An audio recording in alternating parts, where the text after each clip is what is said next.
Related papers 51 to 57. To find the balance is to find identity. To find the balance is to find identity, and identity leads the way to God. Surely 10,000 books have been written over the centuries about identity, what it really is and how to find it. Essentially, the world's holy books are about identity and the real man, made in the image and likeness of God. There is little doubt among thinkers that the world view of identity isn't the correct view, and most would agree much more is to be understood. The problem, as always, is exactly how one goes about discovering his true identity. Don't tell me about identity, a letter says. Tell me what to do to find it. What follows is a what to do. Just as the inner child leads to Godhead, so balance leads to the child. The balance is to the child what alphabet is to writing. We learn the alphabet before we write. We learn about balance and live it. Lo, the child is discovered, and the child leads straight to identity. Heretofore, we have really been looking for the true nature of the old man. That one isn't identity and never will be. We find the child, and then we know the child is the real identity. Then we set out to understand the child of ourselves.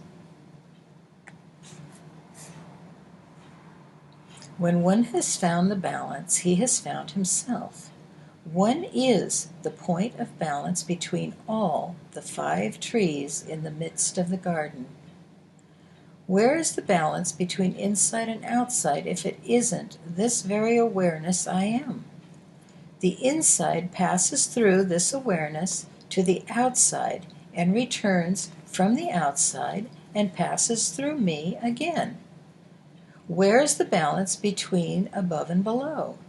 Right here as awareness, midway between microcosm and macrocosm. And where is the balance between male and female? Here as awareness. Certainly not here as the body. This body appears more male than female. That body seems more female than male.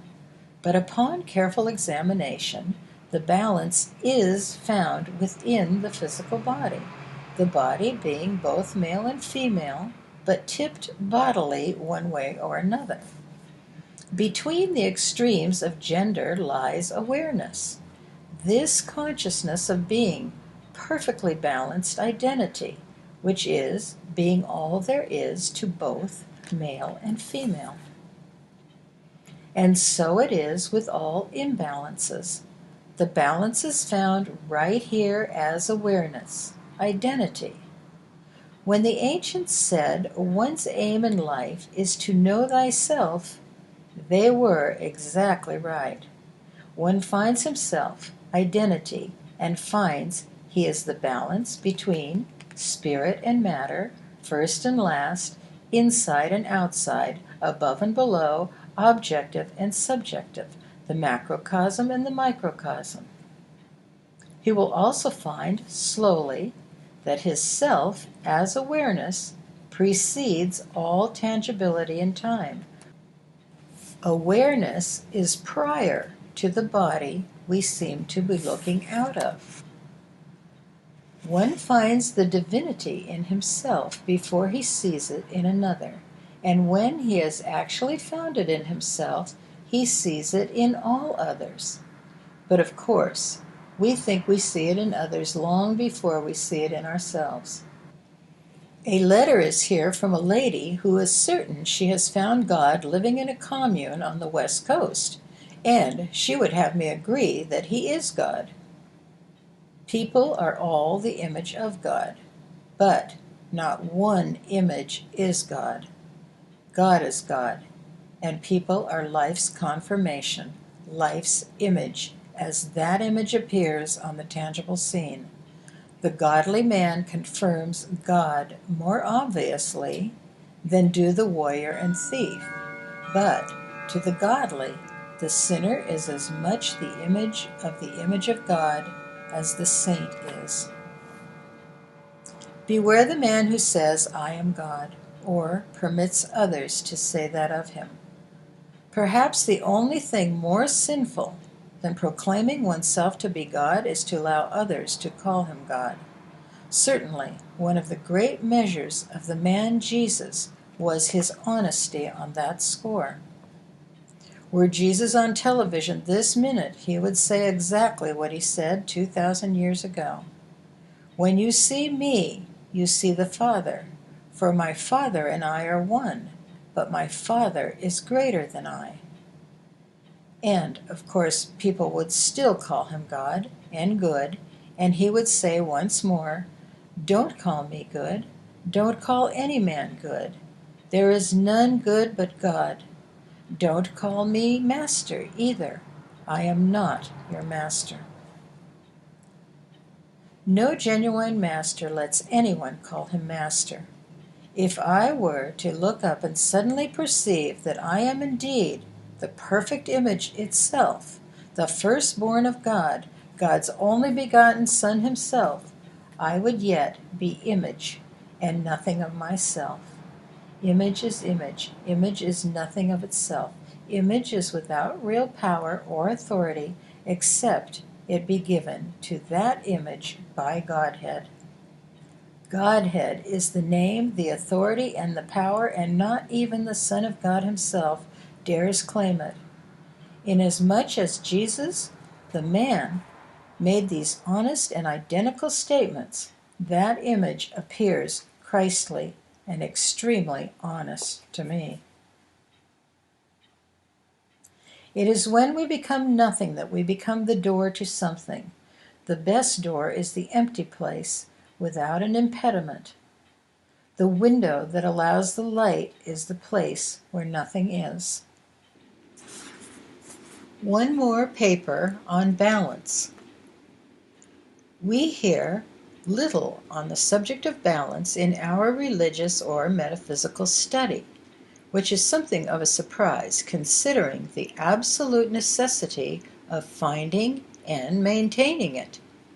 One doesn't have to look far in the scientific, religious, or metaphysical scene to find evidence of woeful imbalances among people. We must conclude that since our return to a conscious knowledge of identity is much like a mountain climb wherein we're busy confirming the truth of identity, then the climbing is integrally concerned with balance. If we lose it, we fall away from the center of identity into the chaos of imbalance. But there is more than one balance to find and maintain in our search for truth. There are several of them, each necessary in various places in our climb to confirmation. The first balance is the karmic teeter-totter between cause and effect, good and evil, just as much the province of science as religion. This, the first balance we really become aware of, is like walking a plank across a chasm. Living morally and honestly, one maintains his balance and doesn't topple into the reactive world of negative effects or punishment. It is the go and sin no more balance, and is absolutely basic. It is part of the do unto others as you would have them do unto you ethic. Beyond this linear karmic balance is another, higher on the scale of things. It is the balance we begin to maintain between the inner and outer world, the inside-outside equation. We see the image thing and strike a balance between the thing and the thought or feeling, the subject basis of the image. This is the province of metaphysics. Prior to, or simultaneously with, the metaphysical inner-outer balance is the hierarchical or cosmological equation.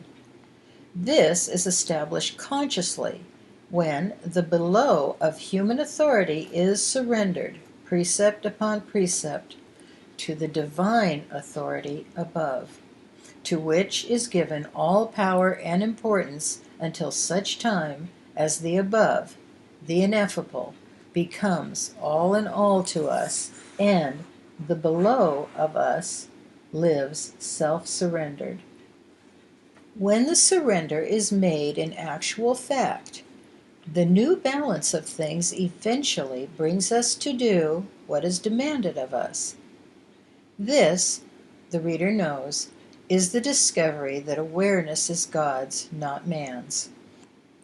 It is the discovery of the real identity and the actions that accompany that revelation. This balance is also part of the Golden Rule. I hastily mention the male-female balance here. The discovery of awareness as identity mandates the acceptance of male and female equally. Awareness is as much female as male, as much male as female. We stop thinking of ourselves in terms of gendered man or woman, but as life, awareness, which is being all there is to the appearances of either gender. This balance is lived in the world as an equal appreciation for men and women. The lights of the world have been as thorough in their instruction of women as of men. It has been the organizations that followed them that began the discrimination and lower status of women. Overspreading all these balances and going on continually everywhere in nature is the divine balance and its equation. The very living process by which tangible life gives and receives, receives and gives, in-breathing and out-breathing, passing the light of life onward to those within and without, and receiving from the outside, and allowing it to pass along to the within. This is the divine balance and its equation, spoken of with such simple eloquence by Lao Tse, Buddha, and Jesus, among others, and misspoken in countless words of lesser truth by half-prophets who have never heard of the mystic's equation, nor dreamed it existed. The equation which comes with the child, the comforter, that leads to all peace. Our living it, consciously or otherwise, is the open door to the kingdom. The equation lived is the forgiveness of sins, imbalances.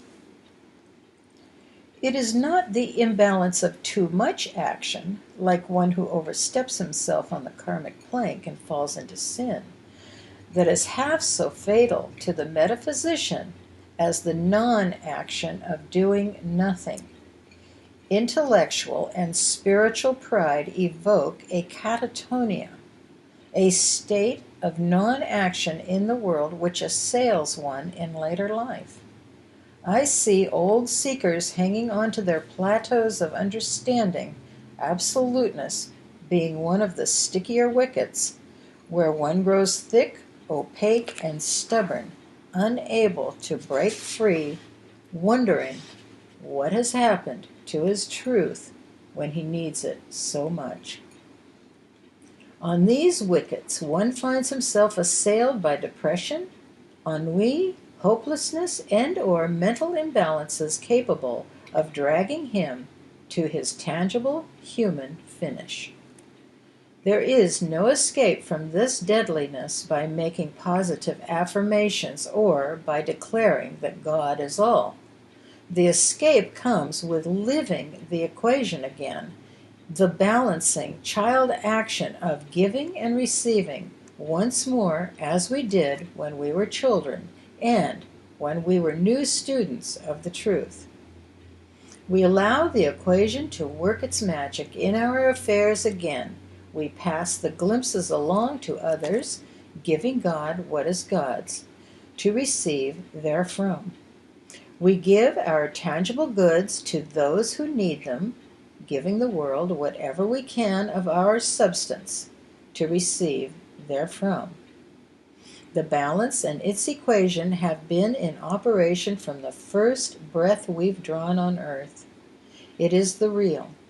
It is where identity has always been in fact, standing atop Dashan, Kwang Se's mighty mountain, the entire world under its feet. The balance is the point of exchange between inside and outside, above and below, objective and subjective, male and female, God and man. It is, so far as I have been shown, the final balance. In this world of images, I have seen no one get to the balance of things without living the equation. Here the metaphysician is last. This tangible echo in the world, this material body and its affairs, doesn't get to the top of the mountain by merely claiming that balance for himself. As metaphysics, poorly expressed, leads one to believe he can. Yes, it is true that a divine, perfect balance is the eternal fact of being. But here in the world of holographic imagery, we live the balance with our others, and this experience ultimately confirms the fact of balance in our comings and goings, right here among the nuts and bolts of the tangible scene. The idea grows so quickly and devilishly that, as seekers of truth, we know something that others don't. Just as quickly comes the vainglorious idea that there is no one with whom we can discuss these ideas. El poo-poo. The match struck in the dark corner of Deshawn's face has sufficient darkness to dispel. How the darkness is dissipated dawns slowly for us until we find one who has been given the equation, along with the means and courage to tell us of it. These living persons are rare, but there is a written record of many of them. Listen, listen. We are admonished to pass along the light we've grown to perceive to our entire subjective selfhood. Preach ye the gospel to all the world, said the one. Our work isn't finished until we do. When you make the two one, the inner as the outer, and the outer as the inner, then shall you enter the kingdom, has been admonished from the first. We live the primal balance consciously in our daily affairs and see it tangibly reestablished for our confirmation in our personal affairs in the world. This is to see thy will be done on earth as it is in heaven. Of all people within this experience I am, my metaphysical selfhood appears to understand the least of the great responsibility that comes with the truth. We have a mighty work to accomplish before we are done with the human drama and leave the slopes of Dashan. These ideas haven't been given to us for nothing. Everyone who reads these words is capable of living the equation. Not everyone will write a book about truth, but everyone is the book to himself and can help make certain that one is written, an honest representation of his own. Those who helped Paul write to the early churches are surely participants with him now, and he couldn't have written without their help. Most metaphysicians who have withdrawn from their organizations in the belief that they have a singular new track to follow appear to be doing from very little to absolutely nothing to help their Pauls and Johns, their Marys and Marthas. But to help is to live the equation and participate. As we do, we find the truth as valuable in our affairs as we have been willing to give it an actual value in our own experience of the world. That is how the equation works.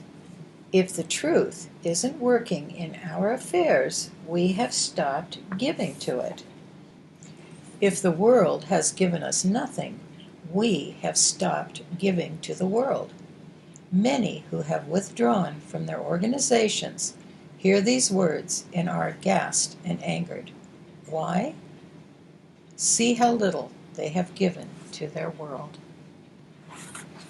Surely the primary reason I have spoken directly of the equation only to those who were living it when they came to study here, and not one word about it unless they were, was to avoid the stigma so quickly given to all who speak of giving and receiving, no matter how honest their reason. No doubt there were those who must have thought the 12 baskets of food collected after the Sermon on the Mount was the selfish intent of the preacher. Our intellectual period, metaphysics, is the labeling time in our affairs when we are prone to divide singleness into levels of attainment, degrees of truth and error, shades of honesty or dishonesty, or into an absoluteness that tries to ignore the world of tangibility.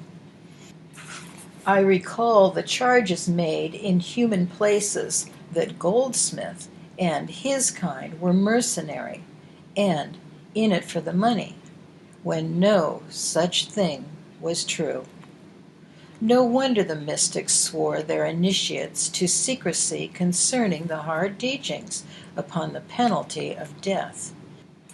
Initiates were forbidden to speak directly of the ratio or the secrets. They needn't have been. The least mention of the equation brings one's personal world to thunder and shake, and whoever tells of it makes himself a sacrifice, not always willing. We are told that there is nothing hidden that will not be revealed, nothing covered that will not be uncovered. Now, I speak directly about the balance and its equation. I have waited in this human experience until the human charges can make no difference to me. Now it makes no difference how I reap the world's trash or treasure. They are the same, no more real or unreal than anything else in my world. I have waited until everyone can see there are no human motives in this statement of the final covenant, and never has been. We are told that every human imbalance, sin, is forgiven with a simple living of the grand balance and its equation, whether it is intellectually comprehended or not. With all my heart I know this is true. I watch the simple and the childlike who live the equation grow old with grace, dignity, and peace. Their bodies may appear to anguish, but their hearts still romp with angels. I see those who do not live it, though they have attained to mighty places in the hierarchies of intellectualism, wither and die without a trace of joy, without anything done for their world. God reveals the secrets of the living equation to children and hides them from the worldly. Zen Buddhism and Western Absoluteness. Zen Buddhism and Western Absoluteness are equivalents.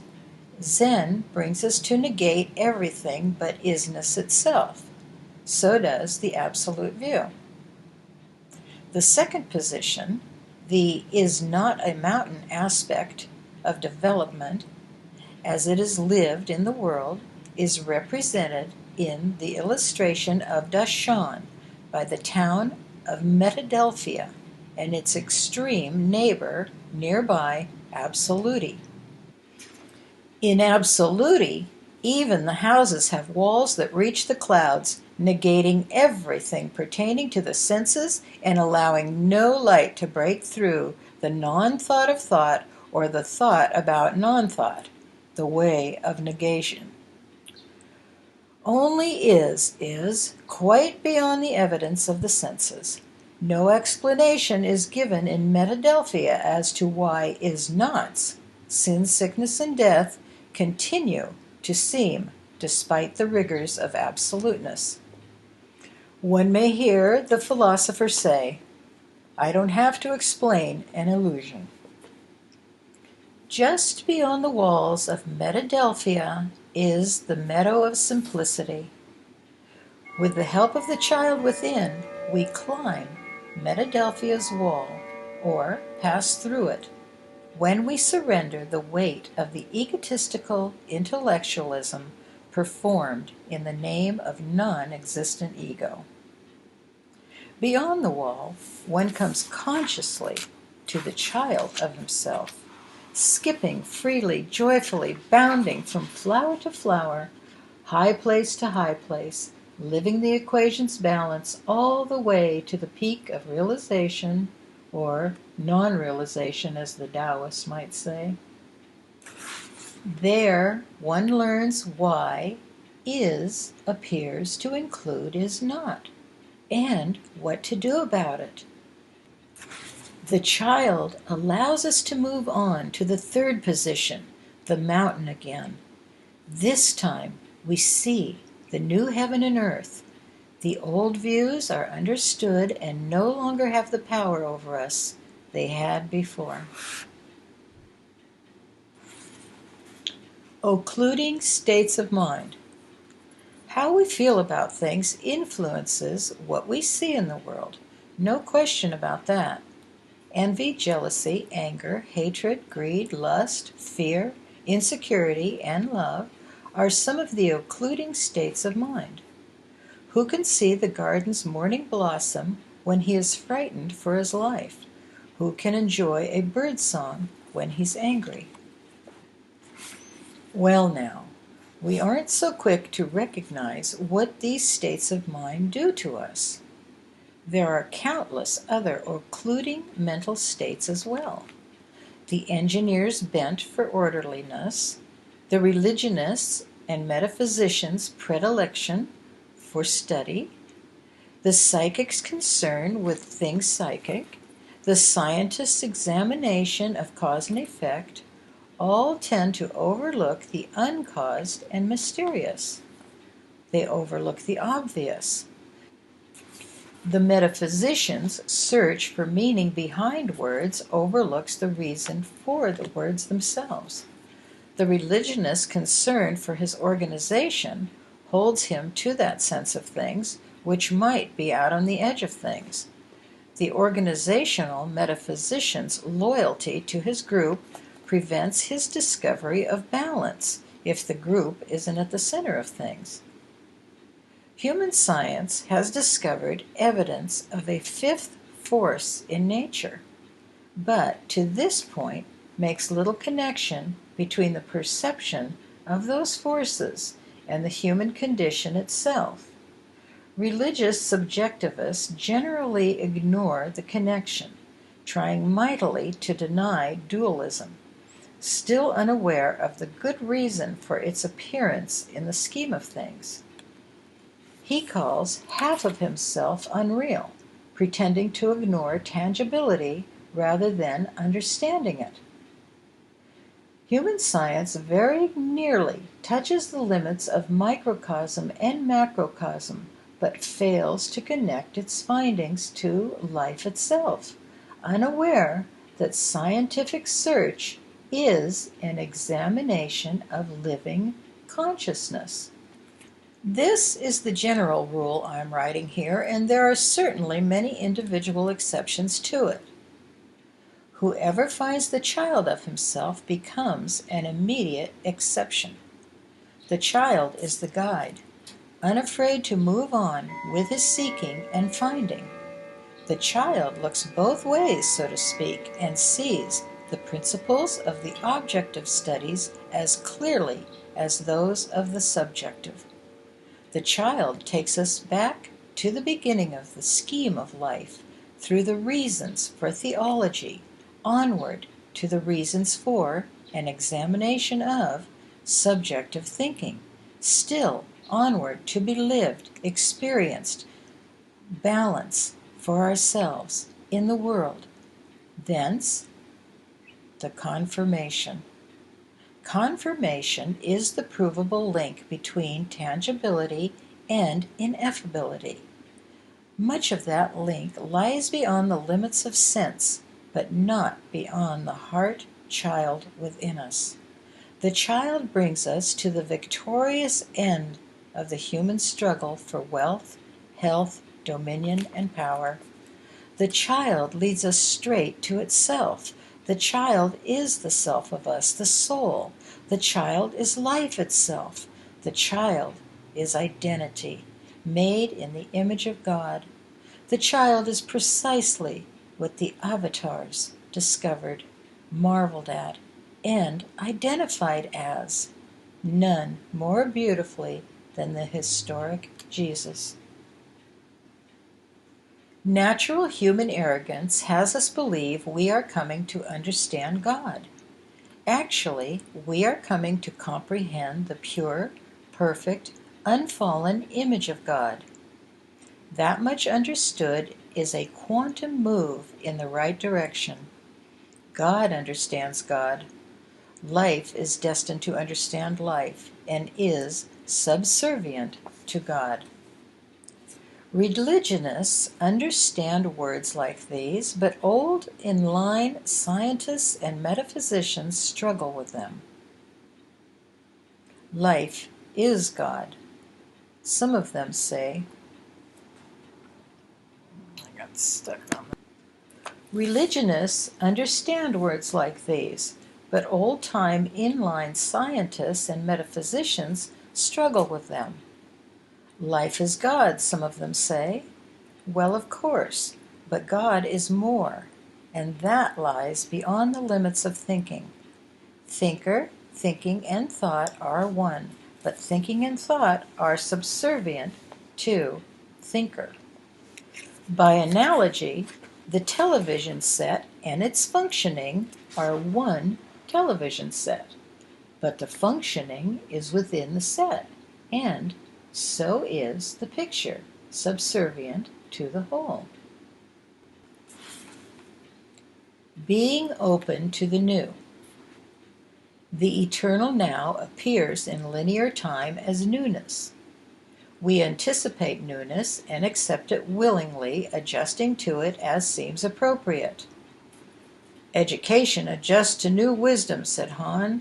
See how scholars rewrite their papers and begin new subjects.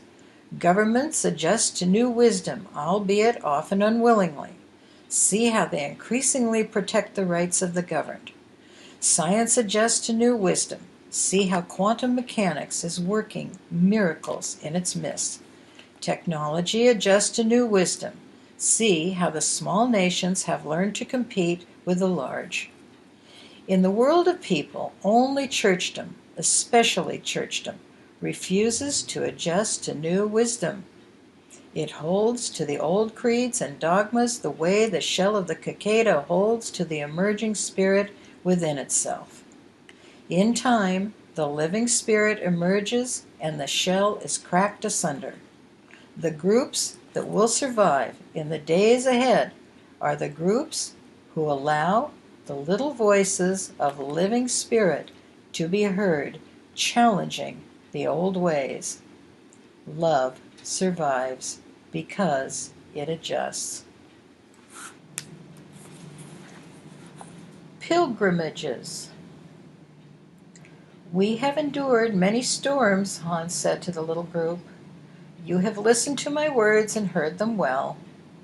Lee and Mary smiled in agreement. The minister nodded as well. The soldier sat motionless. Poking the fire, the soldier said, "You have said many things that you haven't written about, friend Han." "One can't write everything," Li said softly, as much to himself as to the others. "Aren't the written words what brought you here, soldier?" asked Han. "I suppose so," the soldier answered slowly. "Your written words said something to the heart of me, so I came to hear more.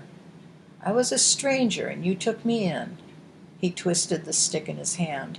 "I listened, and I heard." "Have you heard beyond the words?" the old man asked. "Yes," the soldier answered, "yes, indeed. What I heard has brought the written words to life." "Pilgrimages are always rewarded," Han said. "Yes," the soldier smiled, 10 times 10. The metaphysician asked why the pilgrimage is rewarded. "Because they require more than your thought," Han answered. "They require your time, your effort, and your substance. They are like sending a root out into a fertile place. They are like turning a leaf toward the morning star. What good is a living fountain in your midst if you don't drink from it?"